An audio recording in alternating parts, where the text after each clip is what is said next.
नमस्कार. आपण पाहता खामगाव वार्ता यूट्यूब न्यूज चॅनल. आज आपण दिवठाणा येथील कावड यात्रेचे जे भाविक सहभागी झालेले आहेत त्यांना आपण प्रश्न विचारू. सर्वप्रथम आपले मनपूर्वक स्वागत.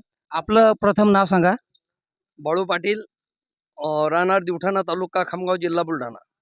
आपले हे किती वर्ष आहे कावड यात्रेचे? हे कावड यात्रेचं 3रं वर्ष आहे.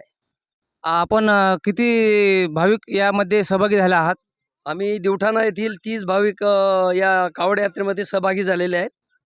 आपल्याला प्रशासनाकडून काही आरोग्य सुरक्षा आणि काही व्यवस्था करता आली आहे का? आम्हाला कोणत्याही प्रकारची अशी सुरक्षा दिलेली नाही आहे. आम्ही स्वतःच्या माध्यमातून कावड यात्रा करीत आहोत. ही कावड यात्रा किती दिवसाचा प्रवास आहे? हा आमचा 8 दिवसाचा प्रवास आहे. दिवठाणा ते घृष्णेश्वर, दिवठाणा ते ओंकारेश्वर आणि ओंकारेश्वर ते दिवठाणा, असा आमचा 8 दिवसाचा प्रवास आहे.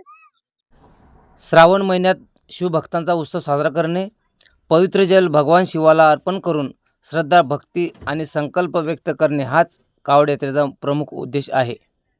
आपण आपल्या कावड यात्रेचा अनुभव आणि मनातील भावना आमच्या खामगाव वार्ताशी शेअर केल्याबद्दल व आपला अमूल्य वेळ दिल्याबद्दल आपले खूप खूप धन्यवाद. आपली कावड यात्रा सुखरूप पार पडो हीच महादेवाचरणी प्रार्थना. हर हर महादेव.